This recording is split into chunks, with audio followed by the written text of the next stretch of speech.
The story opens inside a CCTV control center, where two female operators are casually chatting while monitoring dozens of surveillance screens. Their conversation turns to the newest employee, Jang Buu. What immediately caught their attention is his odd habit of wearing black sunglasses at all times, even indoors. They joke about how strange it looks and speculate about his personality. Their conversation is abruptly interrupted when one of the monitors captures a crime in progress. Two thieves on a motorcycle snatch a woman's handbag and speed away through the streets. Realizing the seriousness of the situation, the operators immediately notify their supervisor. The chief quickly contacts the police control room, initiating a citywide tracking effort. Inside the control room, tension rises as employees jump between camera feeds, attempting to track the escaping thieves. For a moment, the suspects vanish completely from the surveillance grid, causing frustration and panic among the staff. While everyone else loses sight of them, Jang Buu calmly studies the screens. Without raising his voice or drawing attention, he spots the thieves reappearing on a different camera angle that others overlooked. The chief immediately relays this crucial update to the police, who successfully intercept and arrest the criminals. The room fills with admiration. Everyone is stunned by Jang Buu's sharp perception. What no one knows yet is that this wasn't luck. It was the result of an extraordinary condition. It is revealed that Jang Buu perceives the world differently from everyone else. Due to a rare condition, he experiences reality in slow motion.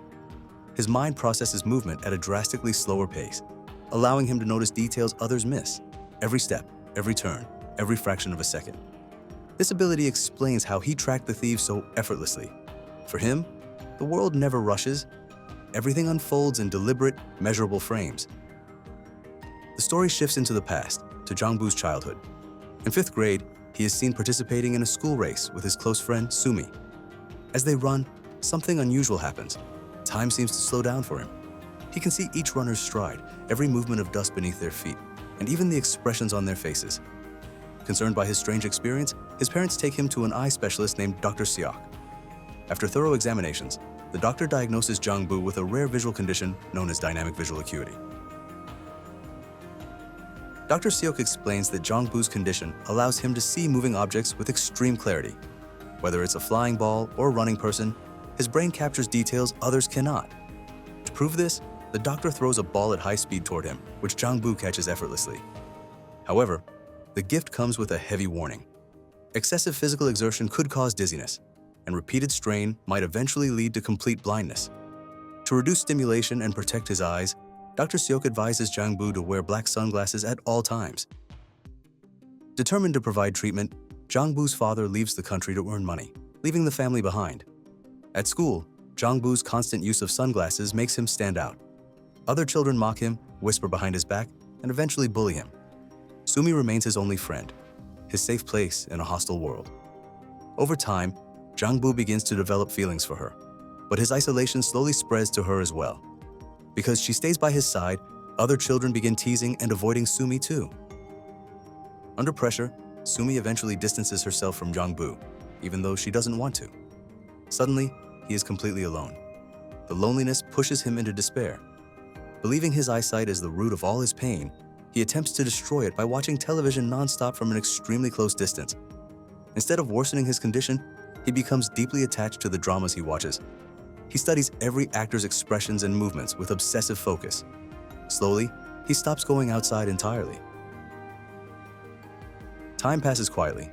His father never returns home, even during holidays, to save money. 10 long years go by. One day, devastating news arrives. His father has died in a workplace accident. The family is emotionally and financially shattered. The only person Jang Buu still trusts is Dr. Seok. During a visit, the doctor urges him to rejoin society, find work, and support his family. Following that advice, Jang Buu begins working at a CCTV control center.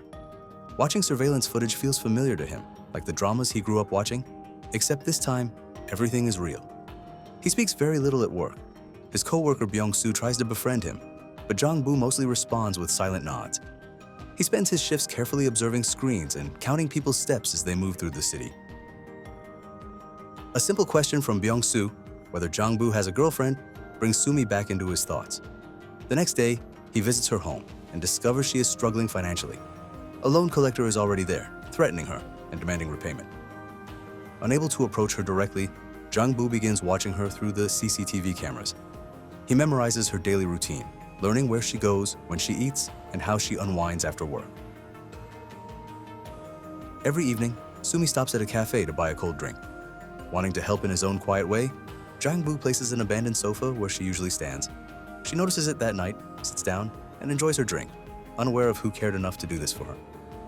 On a rainy day, he rushes to protect her with an umbrella, but she doesn't recognize him and walks away angrily. Hurt but undeterred, he seeks advice from Dr. Seok, who suggests something simple: flowers. Jang Buu brings flowers to Sumi after she sings beautifully on the street, but she dismisses the gesture, saying she would rather have instant noodles. When he calls her his childhood friend, or she denies knowing him and walks away. Despite realizing he may have mistaken her identity, his feelings only deepen. Fate continues bringing them together. They share conversations, laughter, and small moments. Jang Buu celebrates her success when she gets selected for a musical drama, bringing her instant noodles just as she once wished. At a cafe, he demonstrates his extraordinary vision by catching numbered spoons mid-air, astonishing everyone. Their bond grows stronger. When Sumi mentions her crush on a cafe owner with a car, Jang Buu grows jealous. Determined to impress her, he tries to borrow a car but fails. Instead, he befriends a bus driver and arranges a trip to the ocean, Sumi's dream destination. Although the trip is cut short by police, the attempt itself means everything. After a staged disappearance meant to test his feelings, Sumi asks Jang Buu if he likes her.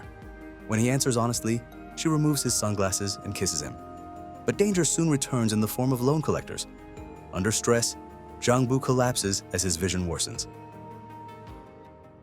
While cleaning Sumi's house, Jang Buu finds old drawings he made as a child, confirming she truly was his childhood friend. Sumi apologizes for abandoning him years ago. Dr. Seok later delivers grim news.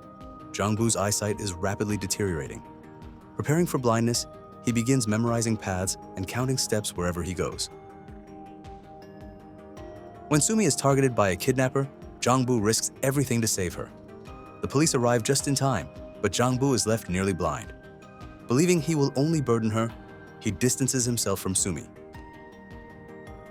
Months later, Sumi discovers Jang Buu is now blind.